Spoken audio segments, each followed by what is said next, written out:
안녕하세요, 김이사입니다. 오늘은 베트남 국제결혼하고 베트남 아내가 도망갈까봐 걱정하시는 분들에 대해서 그럴 필요 없다, 이런 주제로 한번 얘기를 해보겠습니다. 통상적으로 베트남 국제결혼하면 안 좋은 쪽으로 선입견이 몇 가지가 있어요. 베트남 여자가 돈만 밝힌다, 그리고 베트남 여자가 결혼만 하면 도망가더라, 뭐 이런 얘기들이 있는데, 이거는 분명 예전에 있었던 일이고 점차적으로 그 숫자가 줄어들긴 하지만 현재도 있는 일인 거 맞습니다. 그런데 이걸 한번 생각해 보셔야 돼요. 베트남 여자가 한국 남자와 결혼을 할 때 베트남에서 결혼식 하고 한국에 오잖아요. 그러면 이 결혼이 잘못됐다, 그러면 그 여자가 취할 수 있는 방법이 무엇이 있을까요? 당당하게 이혼을 요구해달라고 한다 해서 한국 남자가 이혼을 해줄까요? 해주는 남자도 있겠지만 돈 아까워서 이혼 못 해준다 하는 남자도 있겠죠. 제가 말하는 게 아마 핵심일 겁니다. 그럼 왜 베트남 여자들이 한국 와서 도망을 가는지 이것을 좀 알아야겠죠. 자, 첫 번째, 보통 한국 남자들이 베트남 여자한테 장밋빛 희망을 심어주거나 아니면 업체가 장난질을 쳐서 한국 남자를 과대 포장하는 경우에, 이런 경우에 베트남 여자가 한국에 와서 막상 결혼 생활을 하는 상황을 보니 이건 아니다 싶어서 도망가기도 하죠. 이게 제일 많을 겁니다. 그리고 두 번째, 결혼을 했는데 남자가 술을 너무 많이 먹는다거나 폭언을 한다거나, 베트남에 있을 땐 잘 몰랐는데 남자의 단점이 너무 두드러지게 드러나는 경우,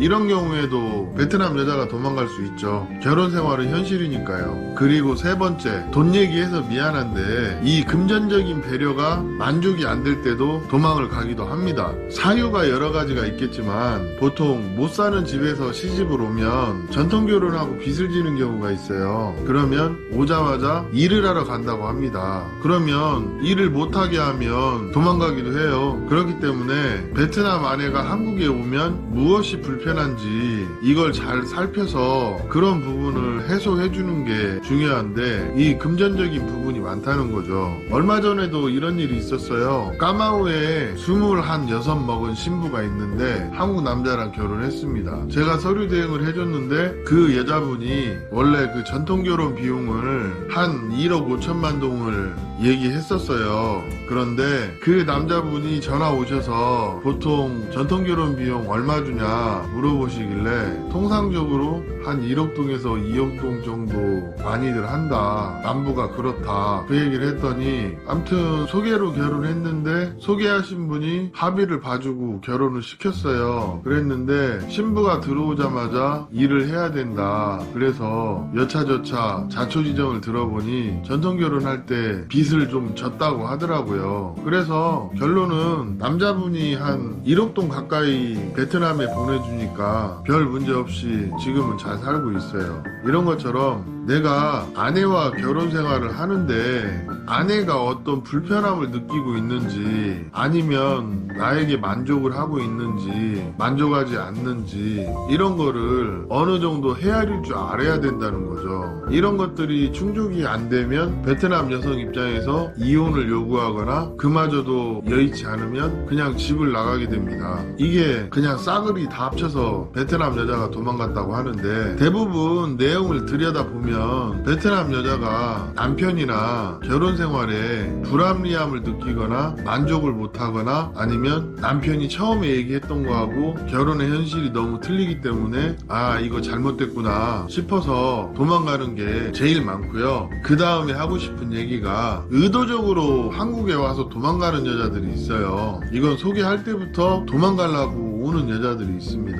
이거는 솔직히 얘기해서 어떻게도 막을 수가 없어요. 그렇기 때문에 처음에 지뢰밭이라 생각하면 피해가는 것 외에는 답이 없습니다. 그러면 이런 케이스들이 뭐가 있을까요? 자, 처음에 소개를 받을 때 소개받는 과정도 중요하고요. 그 다음에 약혼을 한다든지 결혼을 한다든지 이런 과정에서 신부의 심경의 변화를 잘 읽으셔야 돼요. 예를 들어서 카톡을 한다거나 아니면 화상통화를 한다거나 아니면 중간중간 베트남에 갔을 때 여자친구 내지는 아내와 잠자리를 할 때 그런 부분이 굉장히 중요하다는 거죠. 그런 걸 통해서 내 아내가 결혼에 다른 의도가 있는지 이거를 유추를 해야 돼요. 그거 외에는 달리 방법이 없습니다. 그리고 간혹 인스타나 페이스북을 통해서 그런 것을 유추할 수 있다고 하기도 하는데 제 경험에는 그런 건 잘 안 맞고요. 그냥 제가 아는 기준으로 보면은 첫 번째로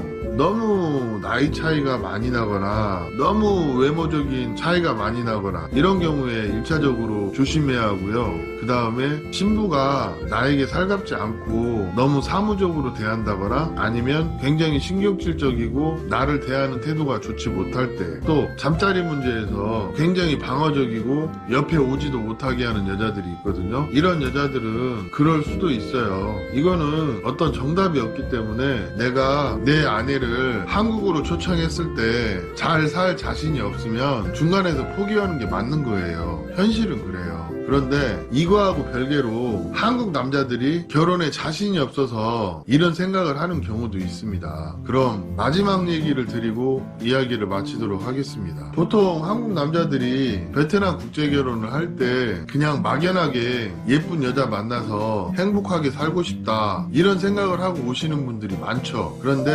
결혼이라는 것도 한편으로는 나의 자질도 좀 필요한 부분이 있어요. 어떤 부분 보면 결혼에 대한 자질이 좀 있는 분이 있고 그렇지 않은 분이 있습니다. 그리고 무의식적으로 드러나는 부분들이 있어요. 이런 부분들이 전체적으로 결혼에 영향을 주게 돼 있는데 본인은 그걸 인지를 못하는 거예요. 일단 거기서부터 결혼이 잘못될 확률이 많고, 또 통상적으로 보면 결혼을 받아들이는 과정에서 결혼 태도 문제, 그리고 내 배우자를 대하는 그런 생각들, 이런 것들이 결혼에 영향을 많이 줍니다. 대체적으로 보면 베트남 여자가 도망갈 거 걱정하는 남자들은 제가 보기에는 그래요. 자기 자신이 결혼에 대해서 자신이 없고, 또 상대방 눈치를 너무 살피고, 또 이게 결혼이라는 게 하나의 가족이 생기는 건데 그러면 상대편을 좀 믿어줘야 하는 부분도 있는데 머리로는 결혼하고 행복하게 살고 싶고 그렇다고 하는데 하는 행동은 아직 결혼의 자질이 부족한 경우가 많죠. 그러면 그걸 인지라도 해서 부단한 노력을 해서 결혼을 통해서 성장하는 남자들이 있는가 하면, 그런 결혼의 본질에 대해서 고민조차 안 하는 사람들은 이거 저희가 얘기한다고 해서 뭐가 달라지진 않아요. 그리고 경우에 따라서 이런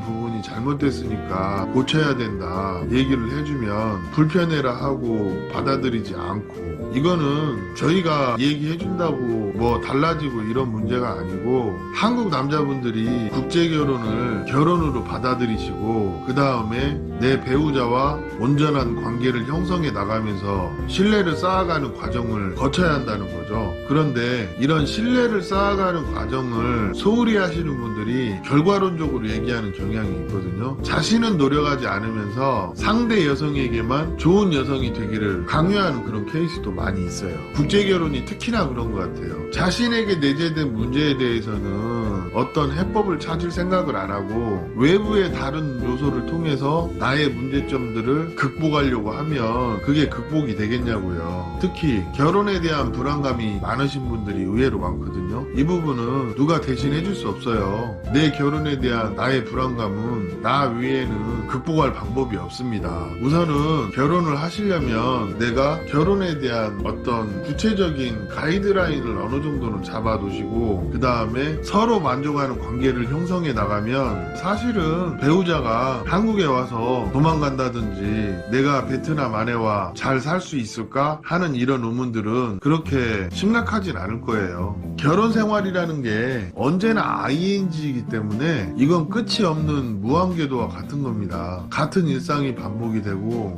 같은 이유로 싸우고 같은 이유로 행복을 느끼는 게 결혼이기 때문에, 결론은 내가 평소에 아내 될 여자와 충분한 교감을 갖고 평소에 성실한 태도로 대화를 이어가면 굳이 결혼하고 아내가 한국에 왔을 때 도망갈 걱정은 안 한다는 거죠. 오늘 이야기는 여기까지 하겠습니다.